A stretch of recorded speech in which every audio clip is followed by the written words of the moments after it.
Presentation on the Khmer Rouge and the Killing Fields, 1975 to 1979. Just to put this out there, I'm not gonna go bar for bar. Obviously, all the information is there, but I'm not going bar for bar. So, yeah. For some background, the Cambodian Civil War lasted for about 5 years, which is what sparked the genocide from 1967 to 1975. But the presence of the Khmer Rouge was definitely prominent, was definitely there. They lacked support. For example, they didn't really grow until after the end of the Civil War. They were defined as like the arm wing of the Communist Kampuchea Party. Obviously, after they gained more support, they grew in size and numbers, and they were able to fight against the right-leaning military in the Civil War, and they won. The Khmer Rouge proceeded to rule the country afterwards.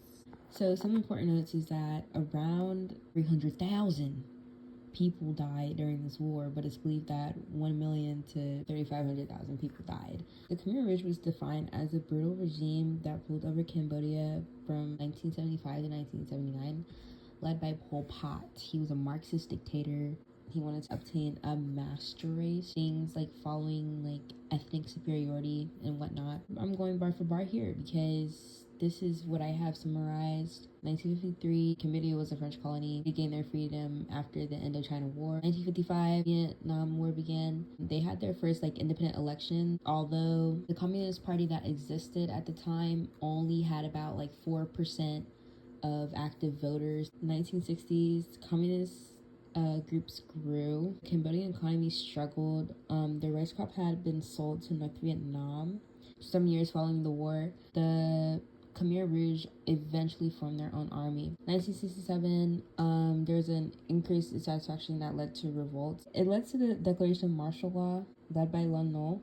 1968, the Cambodian Civil War officially began with the first like Khmer Rouge attack. It didn't really start like popping until like 1970 due to his conservative views becoming more prominent, but he really just had goals of like rebuilding Cambodia's economy because it was low-key and shackled. In 1970, the United States entered Cambodia with troops and air bombing campaigns to attack Vietnam bases, which was supported by Sinoc's government. In 1975, the Khmer Rouge took over rivers due to overcrowding of Phnom Penh due to like refugees being there. They emphasized their harsh rule. They were very strict about religion, political views. The United States eventually stopped supporting the Khmer Rouge. Essentially, before and during the Civil War, there was a bunch of revolt, protesting, major conflicts that surrounded the Cambodian Civil War resulted in deaths of thousands of people. After the Civil War, the Khmer Rouge established their own like government, creating room for oppression and human rights violations.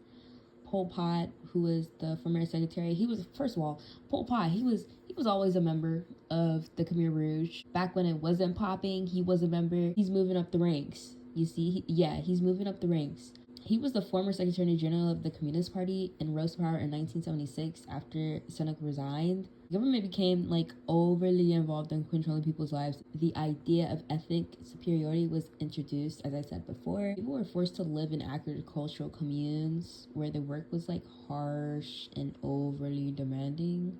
The overarching goal was to limit Western influence, basically. Literally, yeah. Basically, like, they were controlled. Essentially, countries like the United States, France, and China popped up here and there throughout these years. These outside countries, they essentially contributed to the political polarization of society. For example, the Western influence and Communist China propaganda that kind of flooded into society as these major conflicts were happening internally. They essentially exploited the country for their own gain. For example, France, Cambodia used to be a French colony that come into play. Later on, the United States backed out and the Khmer Rouge rose to power. So when the Cambodian Civil War ended in 1975, they experienced a genocide between 1975 and 1979. They mainly targeted people who were connected to religion in outside countries. Religious shrines, religious Buddhist shrines and refugee camps were common targets.